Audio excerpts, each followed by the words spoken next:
So let's just say you've bought your bike and you're about to go out on your ride. I'm going to talk you through some of the safety checks you'll need to do before riding it, just to make sure that it's in good condition and it's safe to ride.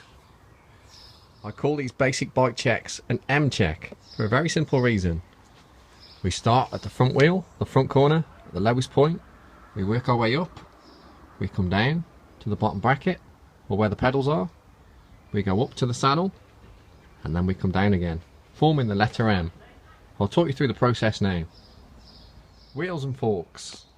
The basic things we need to check on here is that the wheels are in good condition and the forks are also serviceable and ready for action. The bike you're riding might not have a suspension fork. If that's the case, disregard this particular check. Start by running your hand around the spokes. Just checking that the spokes are nicely tensioned, you don't have any broken, none of them are snapped, and work your way around the complete wheel. Next, grab the wheel, give it a good shake. I've turned the bike upside down to make this a little easier to do one-handed, but you don't have to do it like this. If you've got both hands, mainly because you're probably not filming a video and holding a phone in the other, you can just as easily do this just by lifting it slightly above the ground. So give it a good shake. You'll see or feel if there's any sort of play in the wheel bearings. Give it a good spin. The bearings should run smoothly. There should be no grinding sounds. That's your basic wheel bearing check. So front forks, obviously if you don't have a suspension fork you can disregard this check. If you do, the way to check it, hold the front brake on, give it a bounce. It should return nice and smoothly. You shouldn't hear any noises or hissing. You shouldn't see any fluid come out. It should just be a nice smooth operation where it returns back to where it came from, swiftly and smoothly and nicely, and then it's ready to go. Apply the front brake to test the front brake. Is it sharp? Does it stop?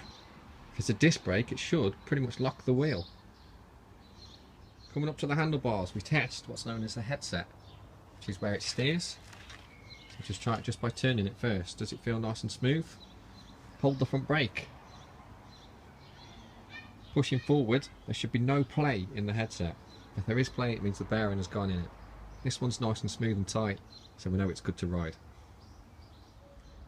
The bottom bracket is the bearings that go in the bottom of the frame where the pedals go through. You've got a crank. I'm trying to avoid all the technical jargon, but basically without a good bottom bracket your pedals won't be able to spin smoothly.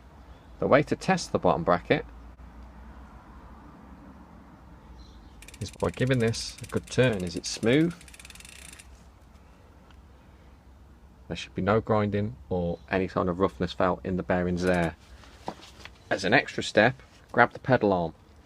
Give it a good pull to a sideways motion. There should be no sideways play. It should just spin this way, nice and freely, but there should be no play in and out. If there is, it means there's play in the bearings and the bearings are on their way out and they will need changing. So that's how we check our bottom bracket. Check that the saddle is nice and secure, that the bolts are done up. If it has a dropper post like this one, check its operation. Test the back brake. Pull the lever. It should lock the back wheel, particularly if you've got a disc brake, which are very high performing. Finally, check the rear wheel. Just the same as the front, we check the spokes. I squeeze them in the pairs that come down just to check that they are tensioned, they are not broken, there's none of the loose.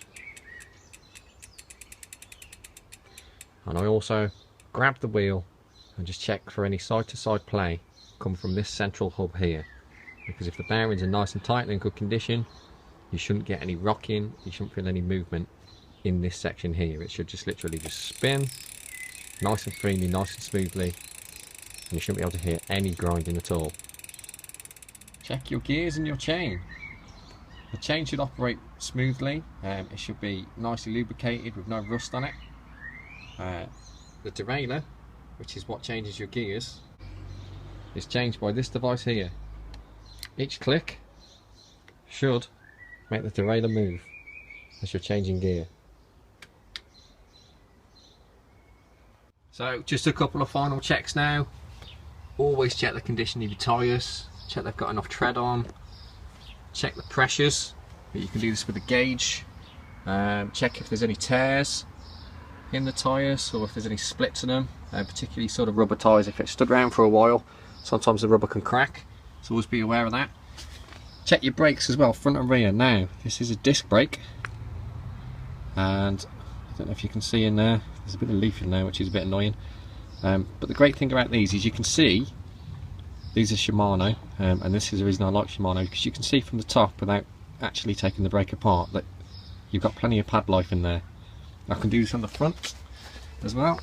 If we move to the front, and there we go. I don't know if you can see because there's enough light, but I can see that there's plenty of pad in there. Even easier on V-brakes. I shall dig out some V-brakes now and show you this, just to show you the difference between the two types of brakes. So these are V-brakes, which is just an alternative braking system. V-brakes were around before disc brakes, but most things on new bikes seem to be disc brake now. So you've got your lever, you've got a cable operation, and when that pulls you can see that moving, it grips the wheel. And what you need to do just to check that, it's just the same as your standard M check that I was doing on the disc brakes. You pull the lever, just check, does it stop the wheel? Yes it does. Have a look at the pads, is there enough meat on the pads? There is, we can see there's some meat on the pads. Not the best looking pads I've seen, I've got to be honest, but there's enough meat on there and they are stopping well. So that's a working brake system. So that's V-brakes as opposed to disc brakes, which we've just had a look at.